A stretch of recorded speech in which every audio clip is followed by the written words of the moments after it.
नमस्कार दोस्तों, haunted story in Hindi में आपका स्वागत है।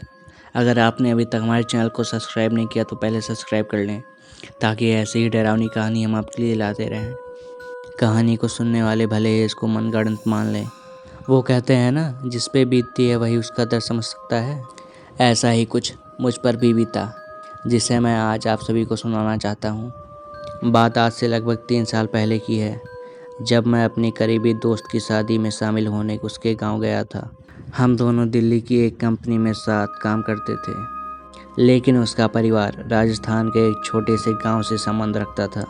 उसके विवाह से जुड़ी सभी आयोजन वहीं गांव में होने थे, इसीलिए उसकी शादी से 3 दिन पहले मैं वहां जाने के लिए निकल पड़ा। जयपुर एयरपोर्ट पर उतरने के बाद मैंने उसके गांव पहुंचने के लिए एक टैक्सी की। मेरे दोस्त साहिल का गांव जयपुर से काफ़ी दूर था। ड्राइवर ने पहले ही कहा था कि पूरे 24 घंटे में हम गांव पहुंचेंगे।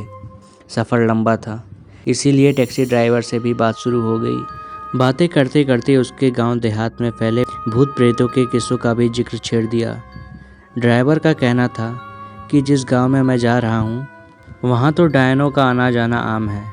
उसने मुझे एक नहीं ना जाने कितने किस्से सुना दिए उस गांव और डायन से जुड़े हुए।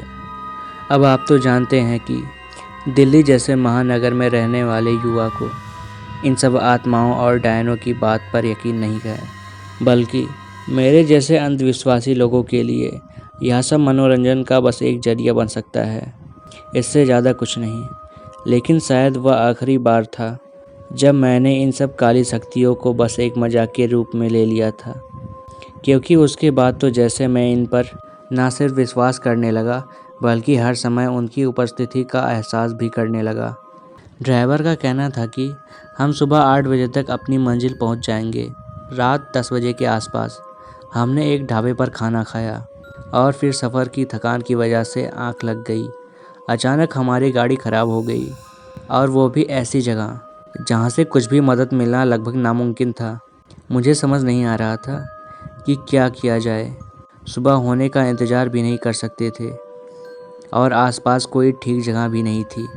ड्राइवर का कहना था कि 2-3 किलोमीटर पर एक ढाबा है, आप वहां पहुंच जाओ, मैं गाड़ी ठीक करवा कर वहां आ जाऊंगा।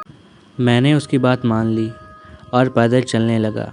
बहुत चलना था, इसीलिए कानों में ईयरफोन लगा लिया और सोचा टाइम पास हो जाएगा। कुछ दूर चलते ही मुझे ऐसा लगा जैसे मेरे साथ कोई चल रहा है।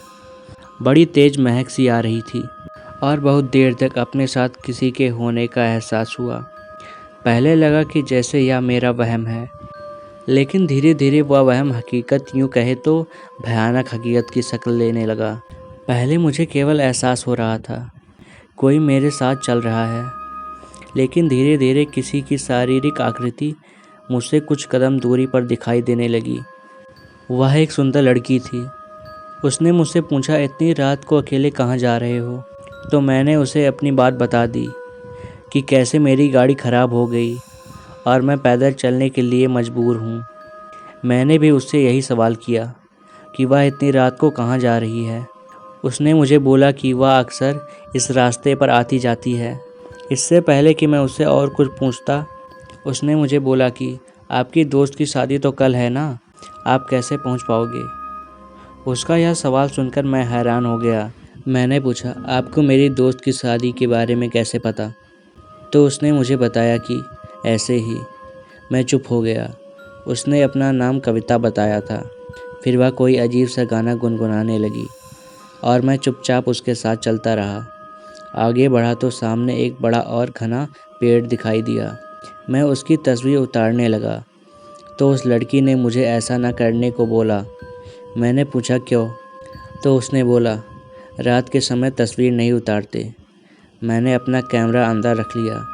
मेरी नज़र अचानक पेड़ से थोड़ी दूर पर खड़ी 3 औरतों पर गई। तीनों औरतें धीरे धीरे मेरे पास आने लगी। जैसे जैसे वह पास आती गई, उनका चेहरा नज़र आने लगा, जो बहुत डरावना था।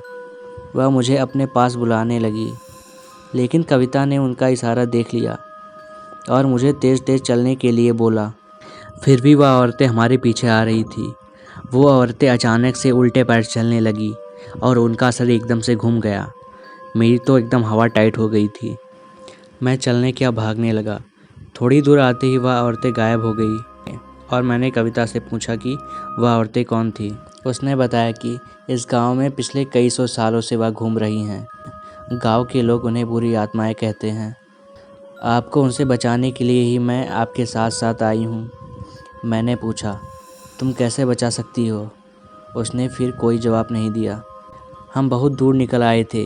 कविता ने कहा कि ढाबा आने वाला है और रास्ता भी सुरक्षित है। अब मुझे चलना चाहिए। मैंने कहा, तुम आगे तक नहीं जाओगी? उसने कहा, मेरी मंजिल यहीं तक है। उसकी बात का मतलब समझते मुझे देर नहीं लगी और मैं समझ गया कि वह एक भली आत्मा थी जो मुझे बुरी शक्तियों से बचाने के लिए मेरे साथ साथ आई थी। दोस्तों, अगर आपको ये कहानी पसंद आई हो तो हमारे चैनल को सब्सक्राइब कीजिएगा ताकि हम आपको ऐसी ही कहानी लाते रहें। तो दोस्तों, हम जल्दी मिलेंगे ऐसी ही एक नई डरावनी कहानी के साथ।